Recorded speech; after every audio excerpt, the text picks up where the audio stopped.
안녕하세요. 다시 건강하게 뵈서 반갑습니다. 3, 4, 5 기간 동안에는 이제 우리가,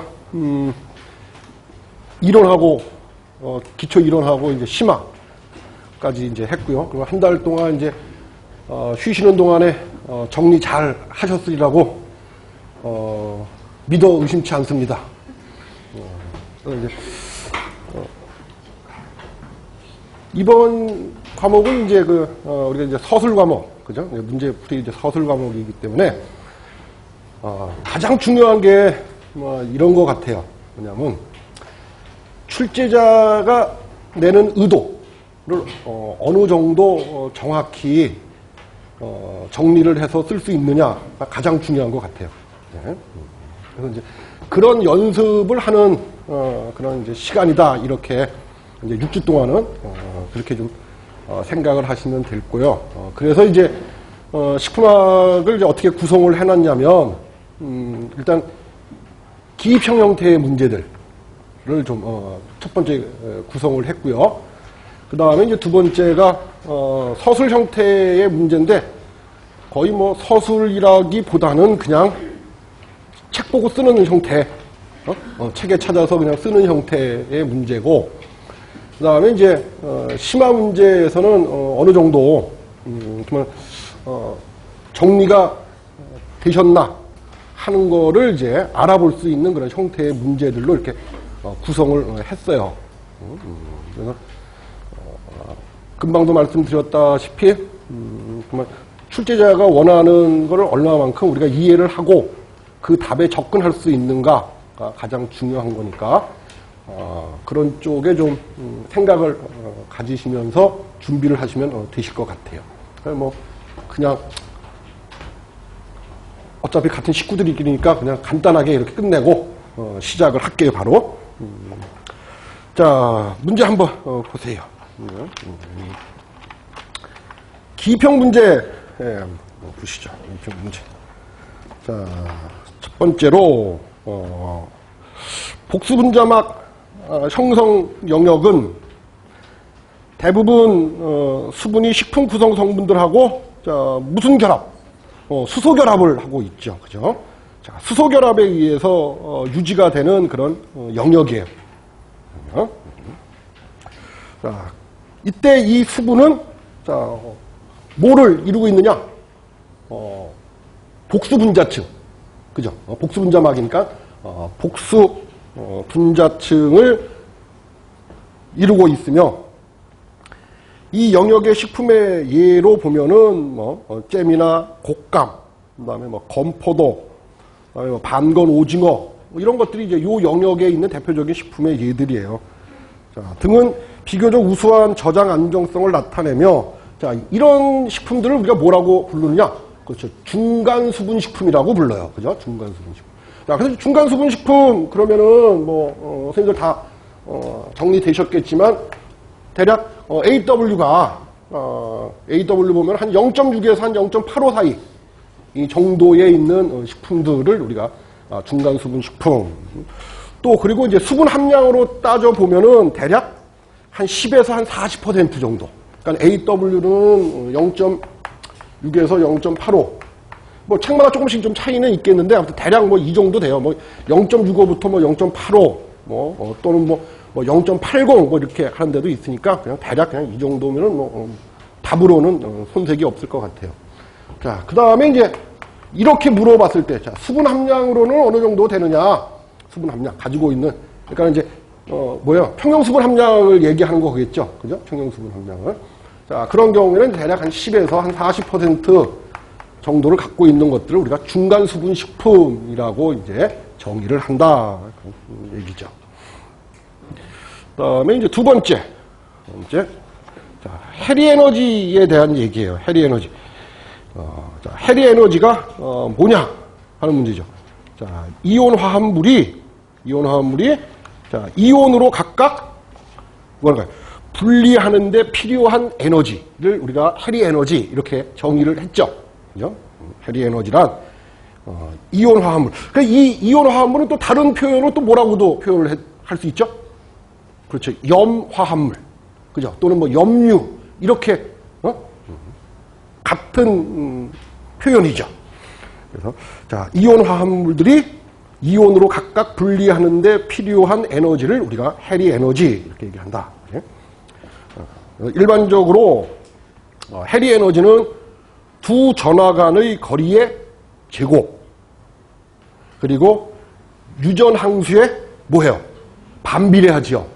그죠? 유전항수에 반비례하고 그리고 두 물질의 전하량의 곱의 비례. 그죠? 그래서 자 유전항수를 나타내는 공식.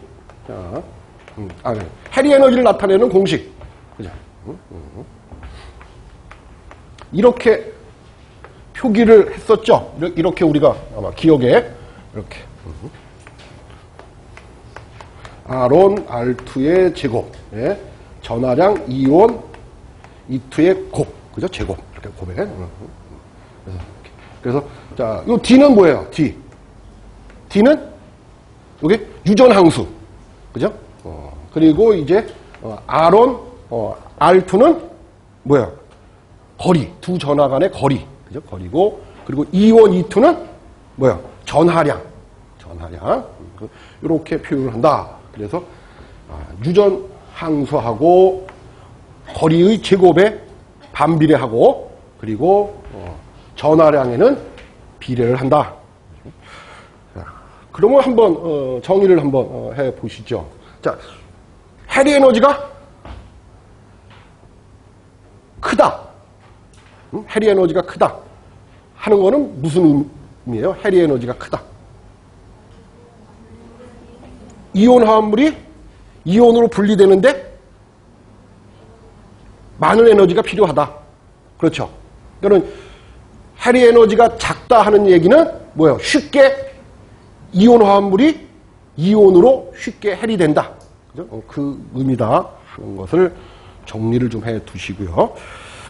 그 다음에 이제 세 번째. 자, 단분자막 형성 영역에서 일반적으로 효소의 작용은 거의 정지되죠. 그죠? 단분자막이니까 AW를 따지면은 대략 어느 정도예요? 단분자막이니까 AW 따지면 뭐 0.2 이하 또는 뭐 0. 뭐 크게는 뭐 0.2 이하로 보이는 게 낫겠죠. 그래서 0.2 이하. 그죠? 자, 그런 경우에는 대부분의 효소들의 활성은 대부분 정지돼요. 그죠? 왜? 자, 식품하고 관련이 있는 효소들. 크게 두 가지가 있었잖아요. 뭐가 있었죠? 우리 식품하고 관련이 있는 효소. 식품하고 주로 관련이 있는 효소. 대표적인 두 가지 효소가 있잖아요. 효소 분류가 6가지잖아요. 그죠? 근데 그 중에서 두 가지가 우리 식품하고 관련이 아주 깊은 효소가 있다고. 하나가 가수 분해에 관한 효소하고 또 하나가 산화 환원에 관한 효소들. 그죠? 두 가지가 우리 식품하고 아주 관련이 깊다고. 자, 그래서 지금 여기서 얘기하는 뭐 대부분의 효소는 이제 그런 것들이에요. 가수 분해에 관한 효소, 그다음에 산화 환원에 관한 효소들. 자, 이런 애들은 AW가 즉 단분자막일 때, 단분자막일 때는 거의 활성을 하지 않는데, 자, 예외적으로 이런 애도 있다 이거. 예외적으로 리파제. 자, 리파제는 수분 활성도가 자, 얼마에서도 활성을 하느냐? 일반적으로 0.1에서 0.3 사이에서도 활성을 해요. 그리고 이제 대부분의 뭐 가수분해에 관한 효소라든지 뭐 산화 환원에 관한 효소들은 이렇게 낮은 단분자막에서는 효소 활성을 하지 않는데 얘는 요 리파제는 아주 낮은 그런 AW에서도 효소 활성이 가능하다. 그래서 얘가 하는 일이 뭐죠? 이 리파제가 하는 일이? 이제 그거는 우리가 기본할 때 다 얘기했고, 지금 이제 원하는 걸, 리파제가 하는 걸, 자, 지방에 뭐를 가수분해하죠? 그 지방을 가수분해하는 효소는, 그렇죠. 에스터 결합을 가수분해하는 거예요. 에스터 결합. 그죠? 에스터 결합을 가수분해하는 효소. 자, 그 다음에, 이번에는 이제 기본 서술 문제에 대한 것들을 한번 정리 한번 해보시죠. 자, 식품에서 수분의 기능. 그래갖고 몇 가지. 뭐 5가지를 쓰래요.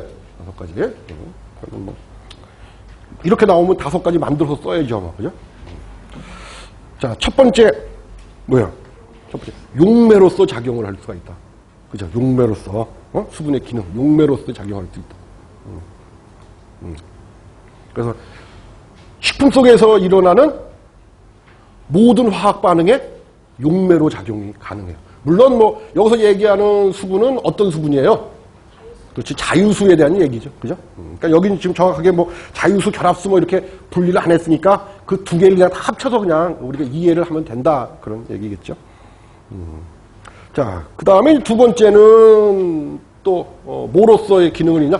운반체로서의 기능을 갖고 있죠. 운반체. 그렇죠. 그래서 어떤 걸 운반해? 뭐 영양물질, 산소, 그리고 노폐물 이런 것들을 운반하는 운반체로서의 기능도 하고 있다. 그 다음에 이제 세 번째로는 조절 기능 및 열의 전달 수단이 돼요. 조절 기능. 거기 이제 그 조절 기능에다 줄좀 치시고, 자, 어떤 거를 조절을 해주느냐? 하면 체온. 그죠? 체온을 조절하는 기능. 그 다음에 체액의 pH. 그 다음에 삼투압. 이런 것들을 조절하는 기능. 그리고 열을 전달하는 기능. 전달해주는 기능. 있다. 그 다음에 이제 네 번째. 자, 고분자 화합물들 있죠. 고분자의 화합물들. 그러니까 일단 고분자 그러니까는 뭐예요? 고분자. 그럼 일단 분자량이 만 이상 되는 물질들. 그죠? 분자량이 만 이상 되는 물질들은 우리가 뭐라고 표현을 하냐면 고분자라고 표현을 한단 말이에요. 고분자. 자, 그런 형태의 고분자 물질들을 자, 물이 어떻게 하느냐? 하면 콜로이드 상태로 용해를 해요. 콜로이드 상태로 용해를 한다. 그러니까 뭐 식품의 예로 보면은 뭐 전분, 뭐 단백질, 뭐 지질, 뭐 이런 것들, 이런 것들이 이제 고분자겠죠. 고분자 형태 물질들, 이런 물질을 자, 그 물이 어떻게 하느냐? 콜로이드 형태로 용해를 한다. 콜로이드 형태로 용해를 한다. 이런 기능을 갖고 있고, 자, 그 다음에 다섯 번째가 굉장히 중요한 거죠. 생체 고분자의 구조 유지에 관여해요. 생체 고분자 구조의 유지에 관여를 한다. 생체 고분자 중에서 특히 어디에 관여를 해요? 생체 고분자 중에서. 생체 고분자의 구조 중에서. 생체 고분자 구조 중에서 2차 구조하고 3차 구조에 관여를 한다. 그래서 뭐 간단하게 이렇게 이제 수분의 기능 5가지. 용매로서의 기능, 운반체로서의 기능, 그 다음에 뭐 조절 및 열의 전달 수단으로서의 기능, 그 다음에 고분자 물질들을 콜로이드 형태로 용해하는 기능, 그리고 생체 고분자 구조에 관여하는 그런 기능, 이렇게 5가지를 설명을 드렸고, 그 다음에 두 번째, 자, 물분자가 쌍극자를 갖는 이유와 이 성질로 인해 분자들 간의 결합을 무엇이라고 하느냐? 자, 이제 두 가지를 물어봤어요, 그죠? 자, 쌍극자, 물분자가 쌍극자 구조를 갖는 이유, 그죠? 자, 어떻게 되냐? 자, 물분자는 일단 쌍극자를 갖는 이유가 뭐겠어요? 가장 핵심이 되는 얘기가 뭐야? 네? 그렇죠.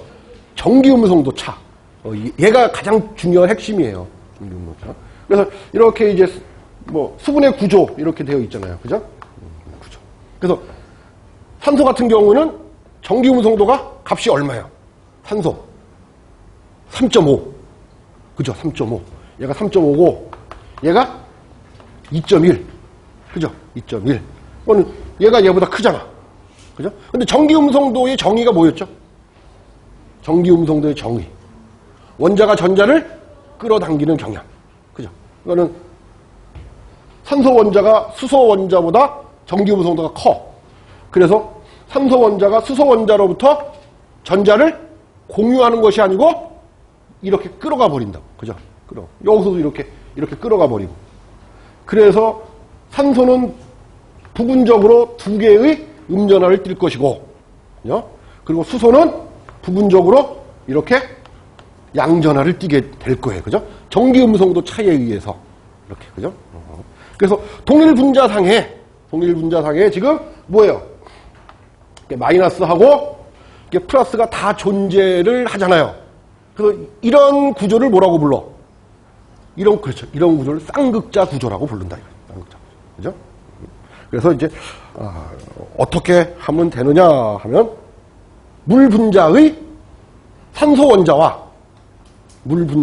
원자와 수소 원자의 전기 음성도 차에 의해, 이게 이제 가장 중요한 얘기예요. 그죠? 전기 음성도 차에 의해 어떤 구조를 갖게 돼요? 쌍극자 구조를 가지게 된다. 그죠? 물 분자가 쌍극자 구조를 갖게 된다. 그래서 이제 그거 전기 음성도가 뭐다? 그리고 어떻게 이렇게 차이가 생기느냐, 크기가 이렇게 를 한번 우리가 살펴봤어요. 자, 그러면 이제 이렇게 물 분자는 이제 이렇게 쌍극자 구조로 이루어져 있어요. 그죠? 그 또 여기 이제 다른 물 분자가 이렇게 있어. 그러면 이제 물 분자하고 서로 결합을 할 수가 있어요. 이런 결합을 수소 결합이라고 한다. 그죠? 그래서 이제 그 두 가지를 물어본 거예요. 그래서 이후로는 전기 음성도 차, 물 분자에 있는 산소 원자와 수소 원자의 전기 음성도 차이에 의해서 물 분자가 쌍극자 구조를 갖게 된다. 그래서 이로 인해서 결합하는 결합을 수소 결합이라고 정의한다. 그죠? 그 다음에 이제 세 번째, 수분의 기능 중 친수성 고분자 화합물을 어떤 형태로 용해하는가. 그래서 여기 지금 이게 우리가 영양교사이기 때문에 정확하게 하면은 요 친수성이라는 말은 사실은 좀 그래요. 친수성이 아닌 그런 물질들도 이제 하는 건데, 일단 여기 표현을 하면서 이렇게 써놨어요. 자, 일단은 요거부터 기억을 해요. 수분의 기능 중 아까 네 번째 기능이 있잖아요. 고분자 화합물을 어떻게 용해한다고 했어요? 콜로이드 형태로 용해한다 그랬잖아요. 그죠? 콜로이드 형태로 용해를 한다. 그죠? 그래서 이제 여기서 이제 이런 게 나오면은 일단 콜로이드의 정의. 콜로이드가 뭐냐? 라는 거죠. 뭐였죠? 콜로이드가? 입자의 크기가 10의 마이너스 7승보다는 크고 10의 마이너스 5승보다는 작은 입자를 콜로이드라고 한다. 그죠? 자, 그런데 이 콜로이드는 함수량에 따라서 콜로이드가 가지고 있는 함수량, 물의 양에 따라서 우리가 또 이 콜로이드를 두 가지로 분류했죠. 하나가 뭐죠? 졸이라고 하는 거, 그죠? 이렇게 콜로이드가 이렇게 있는데, 자, 이 함수량에 따라서 우리가 요렇게 분류했잖아요. 그죠? 이렇게. 그죠? 그래서 졸이라고 하는 거는 콜로이드가 어떤 상태를 졸이라고 그래요? 이렇게 유동성을 갖는 거.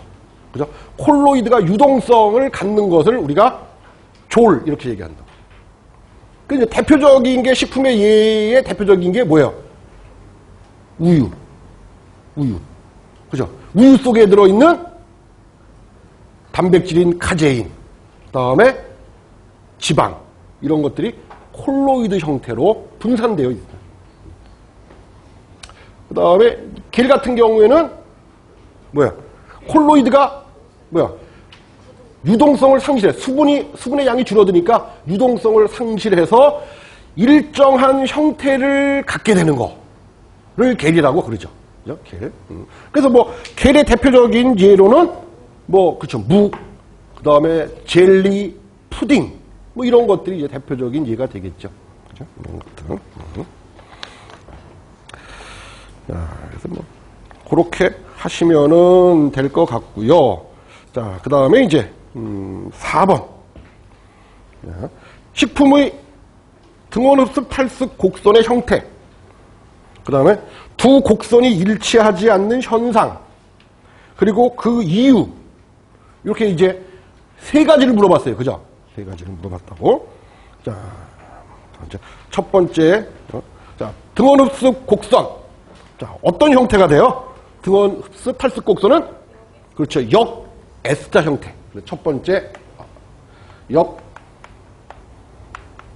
S자 형태. 예, 그래프가 그려지겠죠. 그죠? 그래서 그 역 S자의 그래프가 그려지는데 위에 있는 그래프가 뭐예요? 무슨 그래프야? 등원 흡습 탈습 곡선 중에서 위에 있는 게 탈습 곡선, 아래쪽에 있는 게 흡습 곡선. 그죠? 이렇게 기억을 좀 해두세요. 자, 그 다음에 두 곡선이 일치하지 않는 현상을, 자, 두 번째, 뭐라고 그래요? 히스테리시스 이펙트. 즉, 우리말로 하면은 이력 현상. 그죠? 이렇게 하는 거. 그리고 이제 참고로, 이렇게 이제, 만약에 더 써야 될 경우가 있다. 그러면, 자, 식품 성분 중 전분과 단백질의 함량이 많은 식품인 경우, 이력 현상이 어때요? 커져요. 그러니까 식품 성분 중에 전분의 함량이 많은 식품, 단백질의 함량이 많은 식품인 경우에는 이 이력 현상이 커져요. 이력 현상이. 자, 그런데 식품을 우리가 식품의 안정성에서 본다면 이 이력 현상이 큰 거보다는 작은 것이 좋겠죠. 그렇죠. 자, 그래서 이 식품 성분 중 전분이나 단백질의 함량이 많은 이런 식품들은 그러면 이 이력 현상을 줄이기 위해서 뭐를 해요? 밀착 포장을 한단 말이야. 밀착 포장. 어? 자, 다시 한번 이거 이런 시간에 했던 것 같은데 기억이 저도 그러네요. 자, 이력 현상. 그래서 참고로 자, 식품 성분 중 자, 전분이나 또는 단백질의 함량이 많이 들어있는 이런 식품들이 있을 거예요. 그죠? 뭐 대표적인 게 뭐 전분의 함량이 많이 들어있는 식품, 뭐 대표적인 게 뭐예요? 뭐 그렇죠. 밥이나 빵, 떡, 뭐 이런 것들이 많이 들어있잖아요. 그죠? 들어있고. 그 다음에 뭐 단백질이 많이 들어있는 거다. 주성분이 단백질이다. 그럼 뭐 육류겠죠. 고기. 그죠? 고기. 그죠? 그래서 이런 것들은 그냥 방치해 두면 이력 현상이 커진다고. 이력 현상이 커진다고. 그래서 식품의 안정성이 낮아요. 낮다고. 그래서 이런 애들을 안정하게 보관하기 위해서는 우리가 밀착 포장을 해야 된다. 그런 얘기예요. 그런데 우리가 밀착 포장이니까 밀착 포장 그러면 도대체 어떻게 하는 게 밀착 포장인가? 라고 생각하실 수도 있지만 왜? 지금 우리가 가정에서 다 하고 있어요. 자, 예를 들어서 떡을 보관한다. 그러면 떡을 어떻게 해요? 랩으로 포장을 해요. 그게 밀착 포장이에요. 고기도 마찬가지야. 그러니까 덩어리 고기 같은 거 이렇게 랩으로 우리가 포장을 하잖아요. 그렇게 하면 이제 이력 현상이 좀 줄일 수가 있다. 그런 거죠. 그 다음에 이제 세 번째, 이유. 자, 이유 뭐 간단하게, 이유 간단하게 뭐예요? 자, 탈습 시 나간 수분이 흡습 시 전량 들어오질 않기 때문에 이력 현상이 생긴다. 그죠? 간단하게 이렇게 설명을 하면 되겠죠. 뒤에 보면은 이제 이거에 대한 이론이 있어요. 이게 설이 있다고, 설. 도대체 이게 이력 현상이 생기는 그런 설이 이제 두 가지가 있어요. 그건 이제 심화 문제에서 나와 이렇게 언급을 해 놨어요. 거기 가서 다시 한번 우리 보기로 하고요. 자, 그 다음에, 다섯 번째. 등원호수 탈습 곡선의 세 영역 중, 자, A 영역과 B 영역의 특징. A 영역과 B 영역의 특징에 대해서 한번 살펴보자.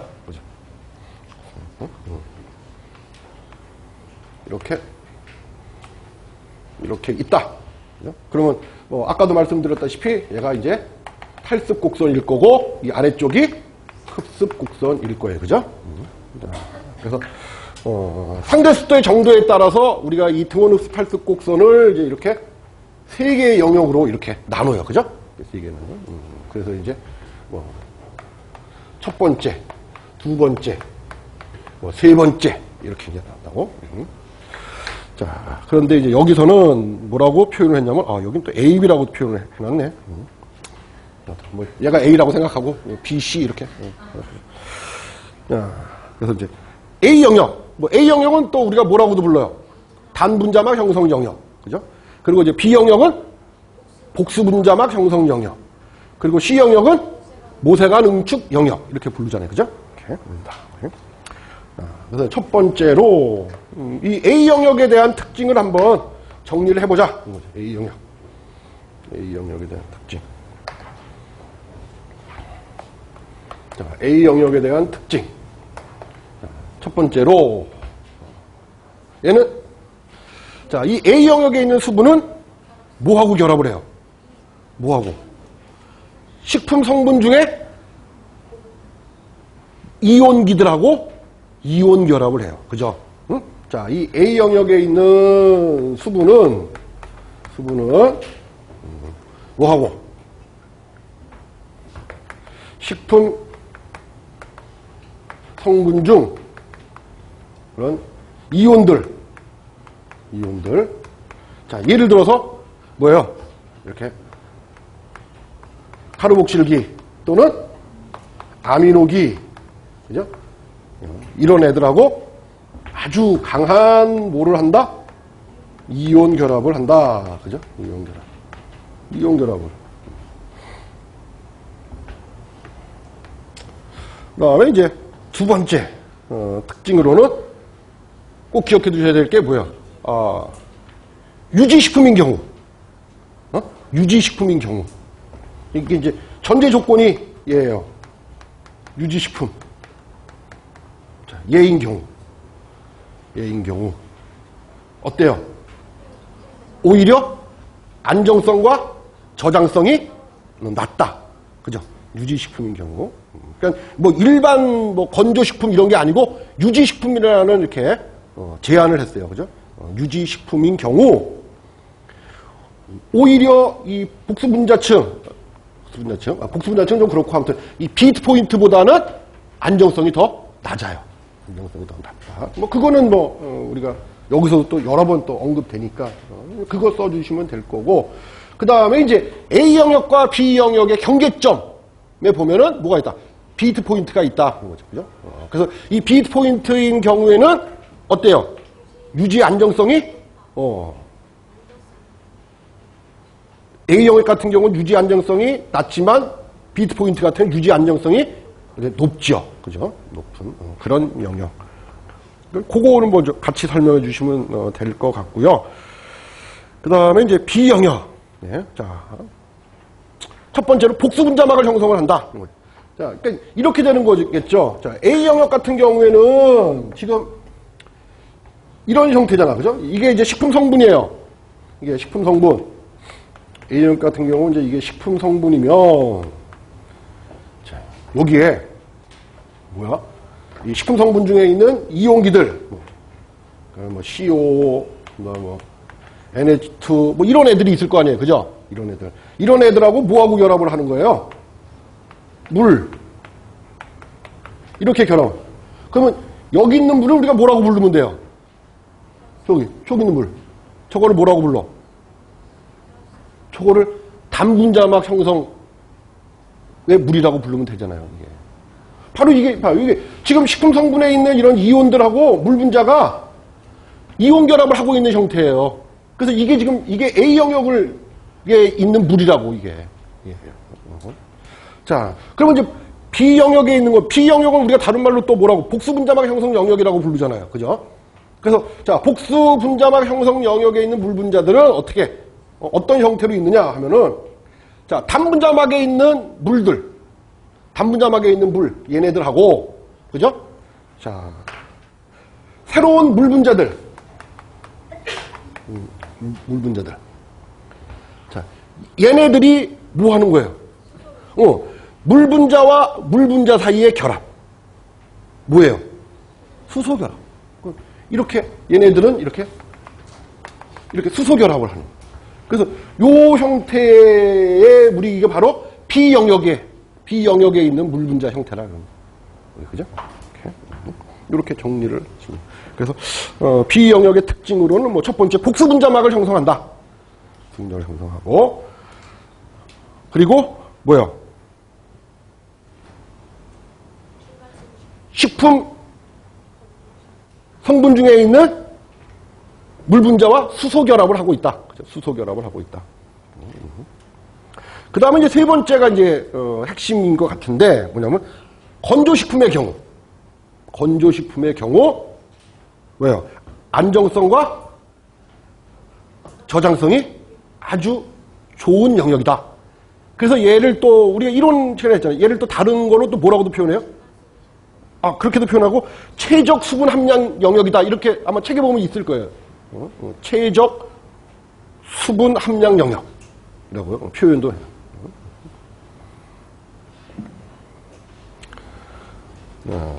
그래서 이제 이렇게 간단하게 정리를 해봤고요.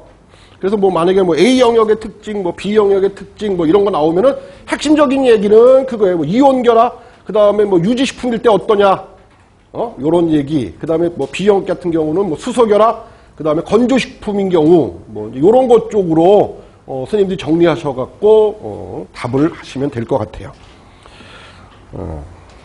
그 다음에 6번 문제. 자, 비트 포인트의 정의와 유지의 산패가 억제되는 이유. 자, 비트 포인트의 정의. 자, 정의 한번 내려보시죠. 자, 물 분자들이 비트 포인트의 정의. 물 분자들이 균일하게 하나의 분자막을 형성하는 영역. 물 분자들이. 그래서 원래 그 단분자막 같은 경우에는 뭐 이런 형태로 그림을 표기할 수가 있겠죠. 이런 형태로 해갖고 이렇게 이게 물 분자면 이렇게 근데 이제 단분자막은 뭐예요? 이렇게 여기에 다 이렇게 균일하게 이렇게 다 결합하고 있는 형태. 그죠? 요게 이제 비트 포인트라 이제 그런 얘기죠. 그죠? 포인트. 그래서 정의는 그렇게 냈고 물 분자들이 균일하게 하나의 분자막을 형성하는 영역. 자, 그럴 때 아까도 얘기했지만 비트 포인트일 때 단분자막일 때는 지방의 산패가 굉장히 잘 일어난다 그랬잖아요. 그죠? 그런데 이제 비트 포인트로 와서는 지방의 산패가 억제된다 그랬다고. 그래서 아마 이런 것들도 우리 했을 거예요. 그래서 이유. 자, 비트 포인트에서 지방의 산패가 억제되는 이유. 그렇죠. 이 물 분자가 유지 자동산화에 의해서 생성되는 1차 생성물이 뭐였죠? 과산화물, HP였잖아요. 그죠? HP. 하이드로프옥사이드. 그죠? 자, 걔하고 뭐가 결합을 해? 걔하고 물 분자가 결합을 한다, 이거. 물 분자가. 응? 그 첫 번째 이제 이유가 왜 그러냐? 첫 번째 이유가 일단 유지의 자동산화. 그죠? 자, 유지의 자동산화. 또는 뭐 유리 레디컬 반응. 뭐 이제 이렇게 표현해도 되고 그래요. 자, 그래. 자동산화에 의해서 생성되는 물질이 과산화물이란 말이야. 그죠? 과산화물. 다 아시다시피요. 자, 그런데 이제 물이 뭐하고 결합을 해? 얘하고 결합을 한다 그런 얘기예요. 물이 HP하고 결합을 한다고. 그래서 얘가 뭐가 되는 거? 원래 과산화물은 어떤 물질이라고 그랬어요? 과산화물. 불안정한 물질이라고 그랬잖아. 그래서 얘가 이제 뭐 분해 또는 뭐 산화 뭐 이런 거 해갖고 적은 물질로 막 이렇게 여러 형태의 적은 물질들이 만들어지잖아요. 그죠? 그래서 카본일 물질들이 만들어진다. 근데 이제 얘가 분해되기 전에 뭐가? 비트 포인트에 있는 물이 얘하고 결합을 해버려. 그죠? 이렇게 결합을 해버린다고. 그래서 얘의 분해를 억제를 해. 억제. 그래서 어떻게 된다고? 그래서 그래서 비트 포인트일 때 지방의 산패가 억제된다. 이게 첫 번째 이유예요. 그죠? 첫 번째 이유. 자, 그 다음에 두 번째. 자, 금속 이온들 있죠? 금속 이온들. 금속 이온들이 주로 식품 내에서 하는 일이 뭐였죠? 그렇죠. 지방 산패 촉매 작용을 하는 역할을 하잖아요. 그죠? 근데 이 금속 이온들하고 누가 비트 포인트에 있는 이 물 분자가 결합을 해. 결합을 한다. 두 번째. 이번에는 이제 물 분자하고 금속 이온들. 네? 근데 이제 얘가 얘기했다시피 얘가 지방에서 지방 산패에 어떤 역할을 하느냐? 산패를 촉매하는 역할을 하는 애 있잖아요. 그죠? 얘하고 얘가 이제 결합을 해. 그래서 이 금속을 어떤 형태로 만들어 버려요? 금속 이온을? 금속의 수산화물 형태로 만들어 버린다고. 그렇겠죠? 금속 수산화물을 만들어 버린다고. 금속 수산화물. 그러면 이제 이 금속 수산화물의 형태는 뭐를 못한다는 얘기예요? 그렇죠. 지방 산패의 촉매 작용을 못한다 이거야. 그래서 뭐 할 수 있다? 그래서 비트 포인트일 때 지방의 산패가 뭐가 된다? 최소가 된다. 또는 낮아진다. 이렇게 이제 설명되는 거고요. 그 다음에 세 번째. 하나만 더 해봐. 세 번째. 뭐가 있겠어요? 하나 더. 비트 포인트일 때. 네? 그렇죠. 산소의 유입을 방지. 산소의 유입을. 그래서 억제할 수 있다. 그죠? 수 있다. 알아두시고. 그 다음에 이제, 7번. 수분 활성도가 큰 경우. 이거는 지금 이런 얘기잖아요. 원래 우리 맨 지방, 여기 수분의 맨 마지막 문제가 15번인가요? 15번 문제인가? 14번 문제인가? 맨 끝에. 거기. 몇 번이에요? 16번 문제. 아니, 오늘 아침에 보고 온 건데 기억을 못하고 있으니 참. 16번 문제죠?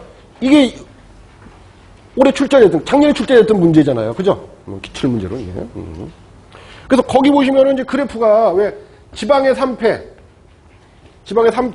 AW하고 지방의 산패 그래프 그려보면은 왜 이렇게 그려지잖아요. 이렇게. 그죠? 원래 얘도 좀 잘못 그려진 그림이고 저도 잘못 그린 그림이에요. 그러니까 그냥 생각으로 그냥 중간 정도 된다 이렇게 생각하시면 돼요. 이렇게. 자, 그러면 이제 여기 이제 제일 낮은 부분 있잖아요. 여기가 어디란 얘기예요? 여기가 비트 포인트라는 얘기라고. 여기가 비트 포인트라고. 그죠? 여기서 지방의 산패가 제일 낮아져요. 그래서 뭐 식품마다 얘기했지만 AW로 보면은 대략 어느 정도예요? 0.3에서 0.4 정도. 그러니까 뭐 0.2, 0.3 뭐 이렇게 표현을 해도 되고 그거는 좀 차이가 있는데 아무튼 뭐 그냥 0.3, 0.4 이렇게 해 두시는 게 가장 일반적인 것 같아요, 보니까. 근데 그게 이제 요게 이제 비트 포인트. 그러면 이제 여기 얘기하면 지금 요럴 때, 그죠? 요럴 때도 이제 잘 된단 말이에요, 그죠? 이제 요게 나온 거잖아요, 그죠? 요게 지금 16번 문제가 이거잖아. AW가 낮을 때, AW가 낮을 때 지방의 산패가 이렇게 잘 되는 이유를 이제 물어본 게 있고, 그럼 지금 여기서 7번에서는 뭐예요? 자, 이 경우를 물어본 거지? 그렇죠. 7번에서는 뭐라고 하냐면, 수분 활성도가 큰 경우, 또 유지의 산화 속도가, 즉 산패 속도가 증가하는 이유. 그죠? 증가하는 이유. 그러니까 아주 비트 포인트에서 최소가 되고, 비트 포인트가 적을 때도 산패가 증가하고, 그리고 비트 포인트보다 AW가 커져도 산패가 증가하고, 그래서 이제 그 증가하는 이유를 이제 물어봤어요.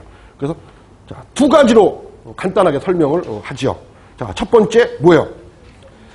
금속 이온의 확산. 그죠?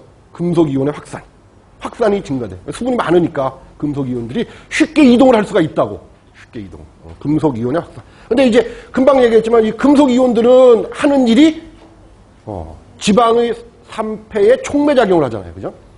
그것 때문에 AW가 비트 포인트보다 많을 때 증가한다. 이런 얘기고. 그 다음에 이제 두 번째. 자, 두 가지로 나눠서 얘기할 수가 있어요. 하나가 이제 그냥 간단하게 얘기하면 이제 건조식품.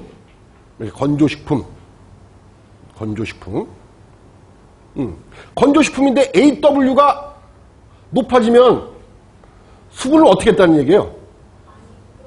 건조식품인데 건조식품에서 AW가 높아졌다. 그러면은 무슨 뜻 같아요? 흡습했다 이런 뜻이잖아. 흡습, 그죠? 건조식품이 흡습했으니까 AW가 높아지지 않겠어요? 그러면 부피가 어떻게 되겠어? 부피가 증가할 거란 말이에요. 그죠? 그러면은 산소하고 접촉하는 면적이 어때요? 넓어져. 그래서 산화가 촉진된다. 그 다음에 이제 또 하나가 이제 이렇게 건조식품인데 이렇게 표현을 하는 경우도 있어요. 그냥 지금은 건조식품만 표현했지만 다공성의 건조식품인 경우. 이 다공성 건조식품을 어떻게 해서 만들죠? 뭐 할 때? 그죠? 동결 건조해서 만들잖아요. 그죠? 근데 얘가 흡습하게 되면은 뭐예요? 산소하고 접촉하는 면적이 엄청나게 넓어질 거란 말이에요. 그래서 이제 그렇다 그런 거죠. 그래서 금속의 확산 속도가 증가하기 때문에 AW가 높은 경우 지방의 산패가 촉진된다. 그리고 또 하나가 경우가 다공성 건조식품 이렇게 쓰셔도 되고 아니면 그냥 건조식품인 경우 AW가 증가하게 되면 어떻게 산소와의 접촉 기회가 증가를 해. 그죠? 금방 얘기했죠. 왜 접촉 기회가 아니라 부피가 늘어나니까 그죠? 산소하고 접촉하는 기회가 커진다고. 그래서 그렇다. 이렇게 설명을 할 수가 있다. 그런 얘기죠. 그다음에 이제 세 번째 이제 심화에 관한 그런 문제들을 한번 생각을 해보죠. 그렇죠? 지금까지는 이제 기본적인 거 우리가 지난 이론 시간에 했던 것들을 이제 다시 한번 정리한다 이제 이런 생각이고, 자 심화 서술 문제 한번 보죠. 자, 첫 번째, 소수성 결합으로 식품의 표면이 덮여 있는 경우, 자 수화되지 못한 상태에서 물과의 상호 관계를 예측해봐라, 예상해봐라. 응? 소수성 결합으로 식품의 표면을 덮고 있는 거예요. 그러니까 식품의 표면이 뭐로 되어 있다는 얘기예요? 소수성 그룹으로 이렇게 쭉 유지가 되어 있다는 얘기예요. 거기에 이제 물 분자들이 이렇게 있다. 그 주변에 물 분자들이 이렇게 존재한다. 자, 그랬을 때 물하고 이 소수성 그룹들하고 어떤 관계가 있느냐, 이걸 한번 예측해봐라, 그런 거죠. 근데 원래는 정상적이라고 하면 이 식품 표면에서 소수성 그룹이 어디에 위치를 해야 돼요? 당연히 식품의 안쪽에 위치를 해야죠. 그리고 바깥쪽은 뭐가? 친수성 기들이 이렇게 쭉 이렇게 유지가 돼야 될 거예요. 그죠? 그래야지 뭐를 해? 물들하고, 물 분자하고 뭐를 해? 여기 써 있잖아. 뭐를 해? 수화를 할 수가 있다. 그죠? 그런데 이제 가공하는 과정 중에서 이런 현상을 가끔 보게 돼요. 식품을 가공하는 과정 중에서 이런 현상들을 가끔 보게 된다. 그래서 그런 현상을 우리가 뭐라고 한다고 그랬죠? 시네리시스라고 그런다고 그랬죠. 시네리시스. 그죠? 지금 이제 그거를 이제 앞에 전제로 한 거예요, 지금. 지금 이게 시네리시스 현상이 생겼구나 하는 거를 알았어. 자, 그래서 소수성 그룹으로 이 표면이 이렇게 덮고 있어요. 표면이 덮고 있는 그런 식품의 형태야. 그래서 그 주변에 이제 물 분자들이 존재를 한다, 그런 얘기예요. 분자들이. 그러면 이 물하고 이 식품 표면에 있는 이 소수성 그룹들하고 어떤 관계를 유지를 하느냐를 지금 물어본 거예요. 예. 그러면은 이렇게 우리가 예측을 할 수가 있겠죠. 이렇게. 자, 어떻게 예측을 하느냐? 이렇게. 이렇게 시닐시스 현상에 의해서 아무튼 이제 이렇게 지금 이게 식품의 표면인데 여기가 전부 뭐로 구성이 되어 있어요? 소수성 그런 그룹으로 이루어진 그런 식품이에요. 예. 근데 이제 이 주변에 뭐가 있다고? 이 주변에 이렇게 물들이 존재를 한다 이거예요. 이렇게 물들이 이렇게 존재를 한다고 한번 가정을 해보죠. 이렇게 가정을 해봐요. 자, 이렇게 물들이 있다고 가정을 해봐요. 자, 그럼 어떻게 되겠어요? 그러면 자, 어떻게 될 것 같아? 얘하고 결합이 가능해요? 결합 불가능하죠. 그럼 이제 뭐만 결합을 하겠어요? 그러면 결국 이렇게 자, 이해가 되세요? 이게 물 분자들만 뭐를 해? 지네끼리 수소 결합을 하고 있다. 그래서 결국 뭐예요? 식품의 표면을 덮고 있는 상태가 돼요. 그러니까는 소수성 그룹이 표면에 이렇게 나와 있으면 그 주변에 있었던 물 분자들은 식품 성분하고 그러니까는 예를 들어서 친수성기가 이렇게 있단 말이에요. 자, 이게 식품 성분인데 이게 친수성기를 갖고 있는 식품 표면이에요. 사실은 이게 정상이죠. 여기 이렇게 물 분자가 이렇게 있다 이거. 물 분자들이 이렇게. 자, 그럼 어떻게 예측하면 되겠어요? 그러면 자, 어떻게 예측하면? 자,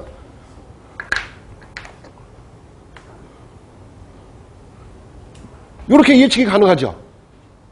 그죠? 일단은. 그리고 또 모두 해.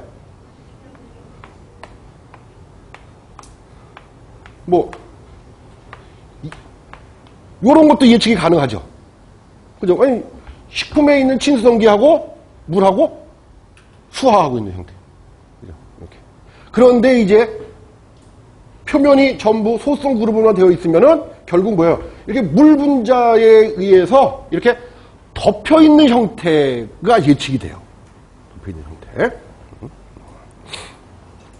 그래서 덮고 있는 경우 수화되지 못한 상태에서 물과의 상호 관계. 그래서 물과의 상호 관계는 결합을 하지 못하고 물 분자들끼리만 수소 결합을 하게 돼서 식품의 표면을 그냥 덮고 있는 형태가 돼버린다. 그거예요. 식품의 표면을 덮고 있는 형태가 돼버린다. 자, 그다음에 이제 두 번째. 자, 자유수가 식품 제조 공정 중에 자, 어떤 역할을 할 수 있는지 한번 설명을 해봐라. 어떤 역할을 할 수 있는지 한번 설명을 해봐라. 자, 이번에는 자유수라고 나와 있어요. 그죠? 그러니까 이제 결합수를 빼고 생각을 해야 돼요. 자, 그래서, 한 4가지 정도로 우리가 이제 예측을 한번 해보자, 이거. 4가지 정도로. 자, 첫 번째. 염류나 당류와 같은 1번 염류나 당류와 같은 가용성 물질을 자, 뭐 할 수 있어요? 자유수 용해시킨다. 그 다음에 두 번째 불용성 물질들. 거기 불용성 물질에다가 이렇게 줄 좀 치시고, 자, 대표적인 게 어떤 애가 있어요? 단백질, 그 다음에 지질, 이런 것들. 응? 단백질, 지질. 자, 불용성 물질들은 어떻게 해? 불용성 물질은 어떻게 한다고? 자, 염류나 당류와 같은 가용성 물질들은 물이 어떻게 해요? 자유수가 용해시켜버렸단 말이야. 녹여버렸어요. 자, 근데 이번에는 불용성 물질들이야. 단백질이나, 물론 수용성 단백질도 있고 뭐 그러지만 아무튼 그냥 불용성이라고 표현했으니까 불용성 단백질이다 이렇게 생각하시면 되고, 그죠? 그 다음에 이제 뭐 그 지방은 뭐 당연히 불용성일 거고, 그죠? 그러니까 물에 안 녹을 거고. 자, 그런 애들은 물이 어떻게 할 거냐 이거. 물이 자유수가 어떻게 해? 그런 애들은. 그러니까 염이나 당 같은 애는 용해를 시켜버리는데, 그러면 녹지 않는 단백질이나 지질은 물이 어떻게 할 거야? 자유수가 어떻게 할 거냐? 자유수가 분산을 시켜요. 분산을 시킨다고. 그래서 뭐를 만들어? 분산시켜. 콜로이드 상태를 만들어버려요. 물론 여기 전체로 지금 말씀하신 대로 뭐를 해야 돼? 지방 같은 경우 뭘 집어넣어줘야 돼요? 그런 거 다 첨가됐다고 생각을 하는 거야. 그죠? 아니, 물하고 지방하고 섞어봐. 그럼 어떻게 돼? 당연히 분리가 될 거 아니에요. 근데 얘를 콜로이드 형태로 분산시킨다는 얘기는 그 전 과정에 뭐를 했다는 거야? 유화제 다 첨가했다. 그지? 지금 이제 그런 거 다 앞에서 다, 하고 갔다. 그런 얘기겠죠. 그래서 아무튼, 가용성 물질들은 용해시키고, 자유수가. 불용성 물질은 콜로이드 형태로 분산을 시켜버린다. 분산을 시켜버린다. 자, 그 다음에 세 번째. 쉽게 동결 건조가 돼요. 그렇죠. 자유수는 뭐야? 0도씨 이하에서 자유수 어떻게 돼요? 얼고. 자, 100도씨에서 기화해버리고. 그죠? 그러니까 쉽게 동결 건조가 돼. 자유수는. 그러면 이제 식품 제조 공정에서 어디에 이용해 써먹겠어요? 어디에 써먹으면 될 것 같아? 그러면.